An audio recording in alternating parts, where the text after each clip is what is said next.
Você já imaginou confiar tanto em alguém a ponto de entregar nas mãos dessa pessoa o futuro de alguém que você ama muito? Agora imagina descobrir que por trás de toda essa confiança existiu uma história completamente diferente e devastadora. Hoje a gente vai falar sobre o caso da Anna Stubfield, uma professora universitária que acreditava estar ajudando um jovem com deficiência, mas acabou atravessando todos os limites possíveis. Uma história real, cheia de controvérsias, onde boas intenções se misturam com escolhas completamente erradas, perigosas, e as consequências foram muito além do que qualquer um poderia imaginar. Então, antes de mais nada, já se inscreve no canal e fica comigo até o final, porque o que começou como um gesto de ajuda terminou em um dos casos mais polêmicos dos últimos anos.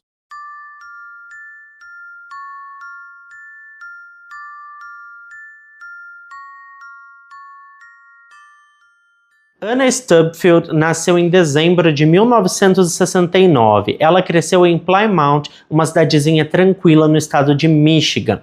Desde pequena, ela foi cercada pelo mundo acadêmico. Os seus pais, ambos doutores na área de educação especial, tinham uma forte ligação com o estudo e o apoio às pessoas com deficiência. Não demorou para que a Anna herdasse essa paixão dos pais, unindo ainda um interesse especial em questões raciais. Ela era ativista nessa área. E durante os anos da faculdade, lá por 1989, a Anna conheceu e se casou com um cara chamado Roger, um músico talentoso que tocava tuba. Ele era negro e essa relação na época reforçou ainda mais o desejo da Anna de entender as dinâmicas raciais de forma mais profunda. O casal teve 2 filhos e a vida parecia seguir um caminho promissor. Em 2000, a Anna alcançou um dos grandes marcos da sua vida.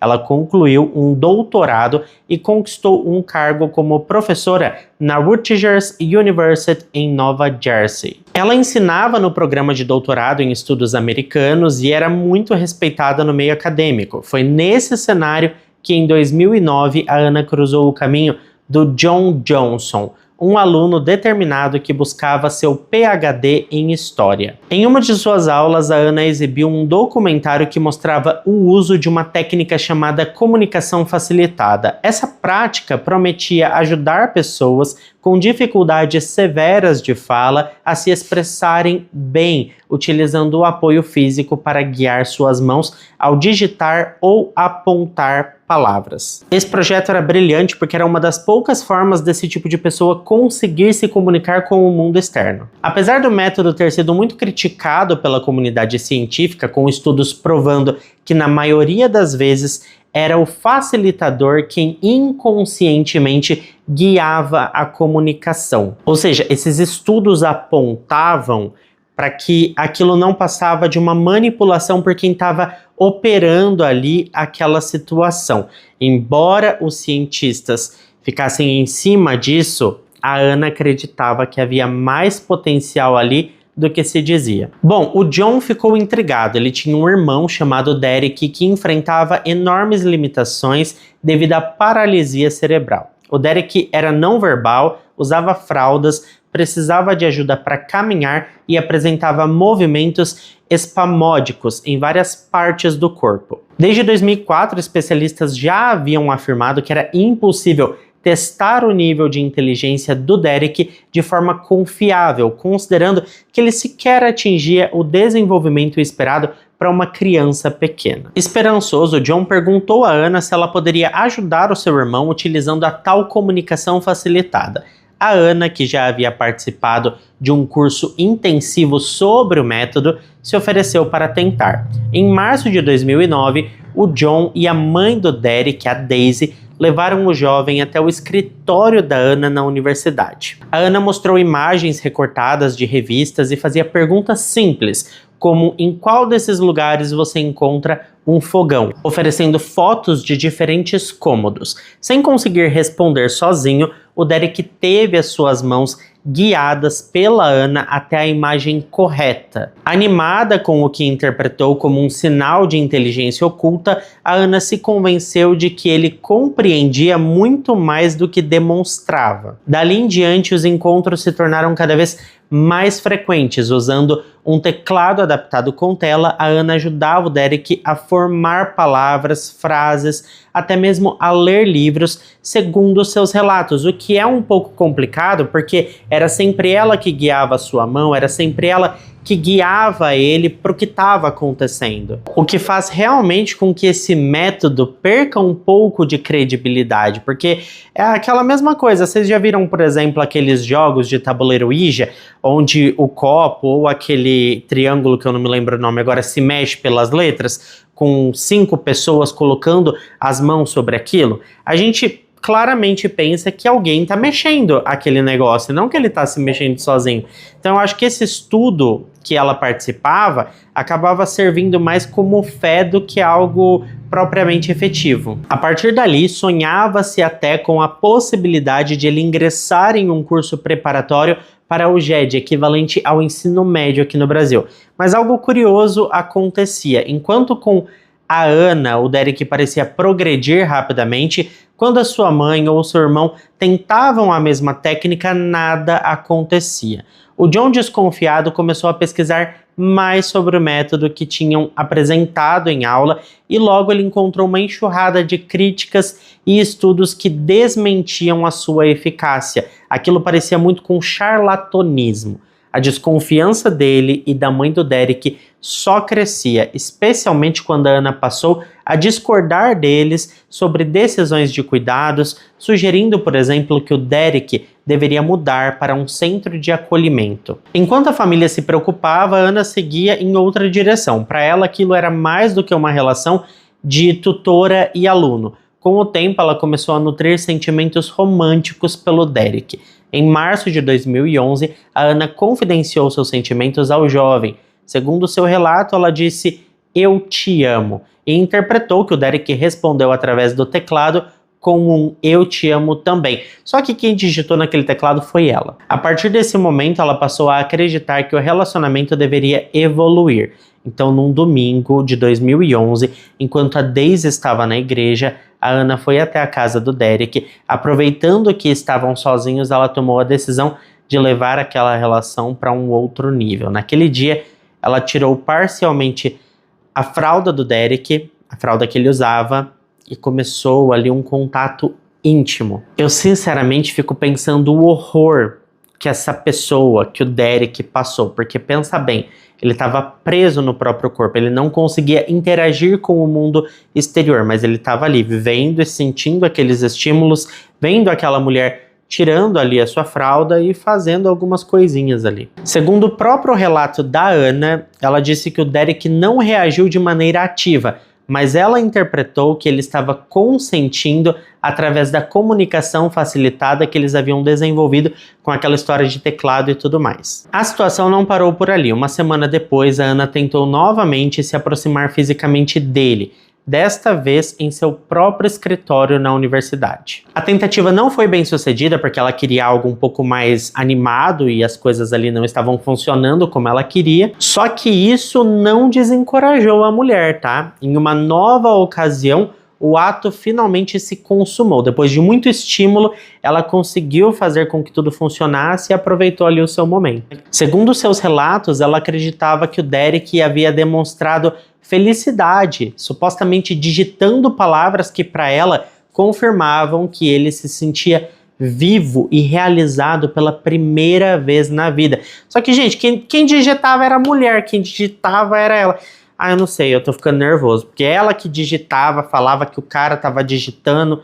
Ai, de verdade, é complicada essa situação. Desculpem aí o desabafo, mas é que eu fico indignado porque é uma pessoa que estava totalmente vulnerável e que não tinha como se defender. Bom, tomada pela convicção de que vivia uma história de amor, a Ana achou que era hora de ser transparente com a família do Derek. E no feriado de Memorial Day, em maio de 2011, ela foi até a casa dele e revelou tudo ao John e a Daisy. Ela disse que amava o Derek, que o relacionamento deles incluía contato físico e que, em suas palavras, o Derek era um homem em todos os sentidos. Funcionava muito bem, satisfazia ela satisfazia ele, estava tudo certo. A reação deles, como era de se esperar, foi em choque. foi um choque total. Diz que a mãe do rapaz, a Daisy, ela caiu sentada na cadeira quando ela ouviu tudo isso. Para o John e para Daisy, aquilo não era amor, era um abuso. E rapidamente eles proibiram qualquer novo contato entre a Anna e o Derek. Mesmo sem intenção inicial de envolver a polícia, a preocupação da família cresceu bastante com o que estava acontecendo. E em agosto daquele ano, depois da Anna tentar entrar em contato com o Derek novamente, eles decidiram agir. Com orientação da polícia, a Daisy ligou para Anna, que sem perceber estava sendo gravada. E foi nessa ligação que ela confirmou que tinha mantido relações com o Derek em 2 ocasiões diferentes. Diante da confissão, a Anna foi formalmente acusada de 2 crimes de agressão agravada em 1º grau e em 2015 ela enfrentou o tribunal. A defesa da Anna era arriscada. Ela queria argumentar que o Derek tinha consentido através da comunicação facilitada por aquele tecladinho que ela mesma digitava. Porém, em uma decisão incomum, o juiz proibiu que qualquer evidência relacionada ao método fosse apresentada. Sem poder sustentar a sua principal linha de defesa, a Anna foi considerada culpada em outubro de 2015.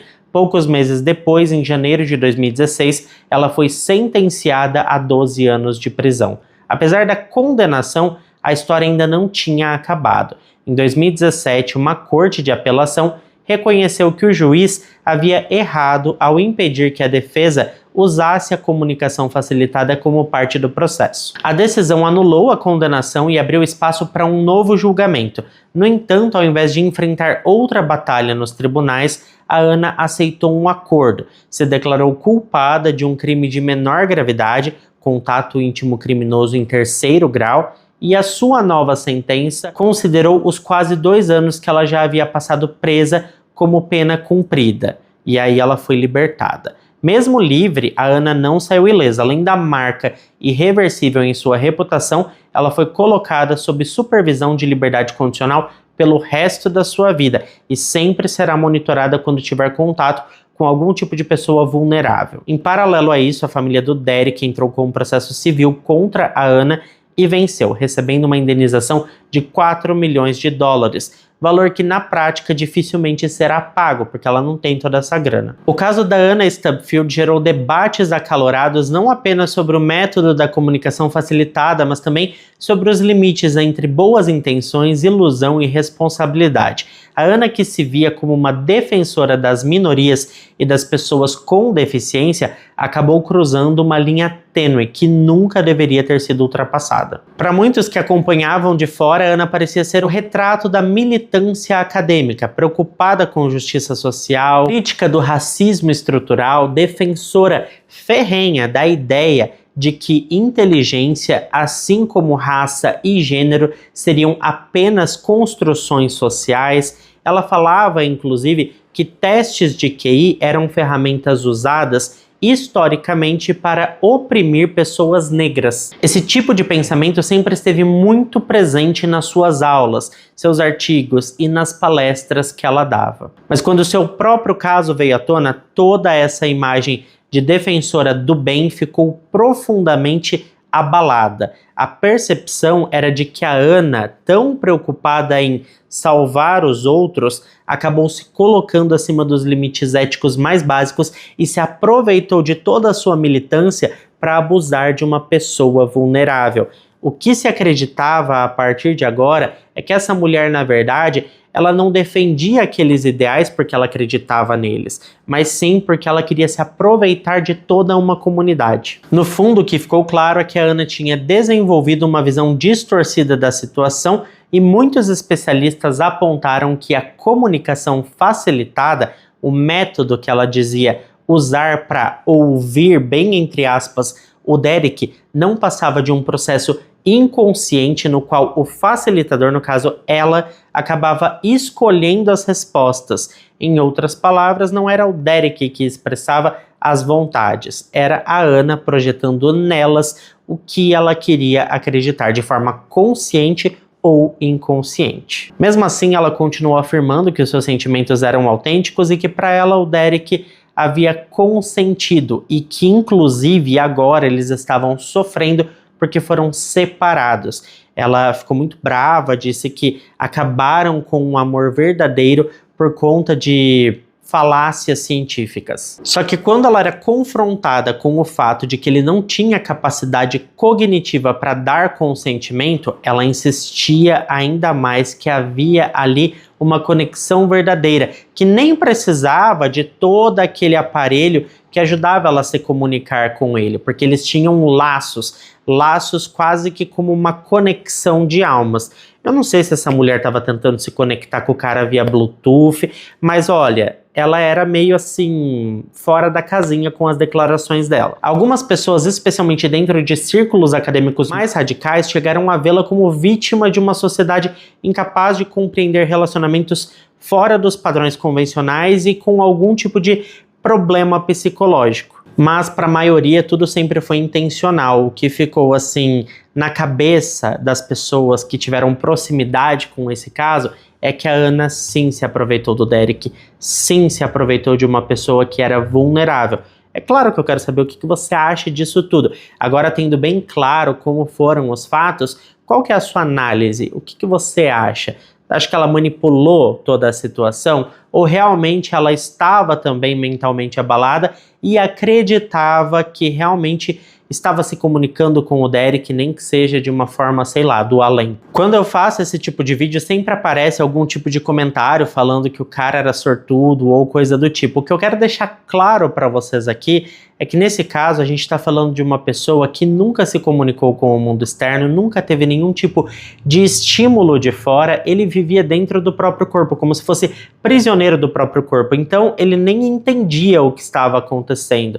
Eu não sei, e ninguém sabe, somente ele mesmo que viveu isso, como que essa situação foi recepcionada por ele, mas eu tenho certeza que deve ter sido, no mínimo, estranha. E quando a gente vai pro lado do ético, realmente a Ana, ela acabou sendo antiética, porque ela rompeu a confiança da família e deu um passo que ela não deveria ter dado com o rapaz. Bom, conta pra mim aí o que vocês pensam sobre tudo isso. Muito obrigado a quem ficou até aqui comigo. Se ficou até aqui, não esquece de deixar o seu like, que ajuda muito na divulgação do canal. Eu fico por aqui, beijo grande pra todos vocês e até o próximo vídeo.